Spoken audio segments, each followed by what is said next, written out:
नमस्कार, digital news analysis में आप सभी का स्वागत है। इमरजेंसी की गूंज, एंटी एसआईआर रैली में ममता का प्रहार, आज सत्ता में हो कल नहीं रहोगे।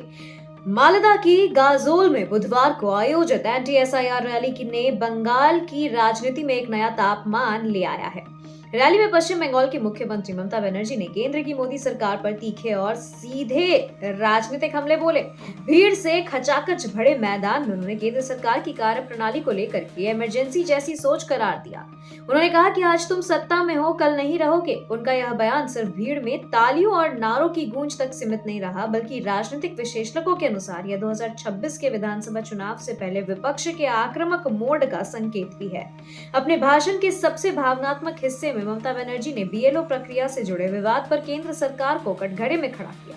उन्होंने आरोप लगाया कि इस प्रक्रिया में जल्दबाजी और दबाव के कारण 40 लोगों की मौत हुई और यह सब चुनावी लाभ के उद्देश्य से किया गया। मुख्यमंत्री का दावा है कि एसआईआर और बीएलओ प्रक्रिया प्रशासनिक सुधार के नाम पर दरअसल विपक्षी मतदाताओं और कार्यकर्ताओं को डराने धमकाने की रणनीति है।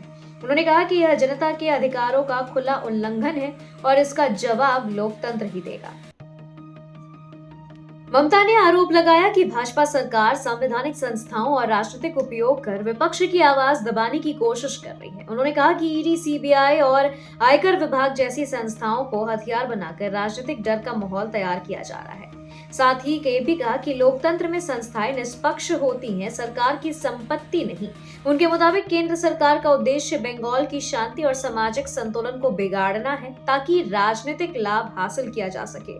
अपने पूरे भाषण में ममता बनर्जी बार बार जनता से एकजुट होने और लोकतांत्रिक मूल्यों की रक्षा का आह्वान करती रही। उन्होंने कहा यह लड़ाई सिर्फ बंगाल की नहीं, पूरे भारत की आत्मा को बचाने की लड़ाई है। उन्होंने कार्यकर्ताओं को आगाह किया कि आने वाले चुनाव न सिर्फ सत्ता परिवर्तन बल्कि लोकतांत्रिक संरचना की सुरक्षा का महत्वपूर्ण समय होंगे।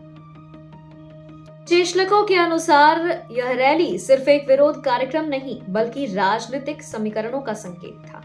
आगामी चुनाव से ठीक पहले विपक्षी एकजुटता और आक्रामकता केंद्र के लिए चुनौती बन सकती है। राजनीतिक पर्यवेक्षकों का मानना है कि ममता के तीखे बयान भाजपा के लिए सीधे चुनौती हैं और आने वाले महीनों में केंद्र राज्य के संबंध और तनावपूर्ण हो सकते हैं।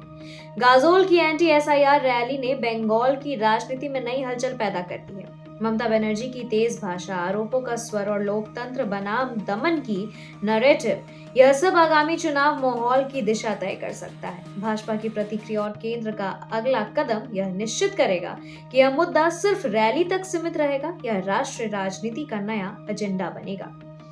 एक बात निश्चित है, बंगाल की राजनीति में आने वाले दिनों में तापमान और बढ़ने वाला है।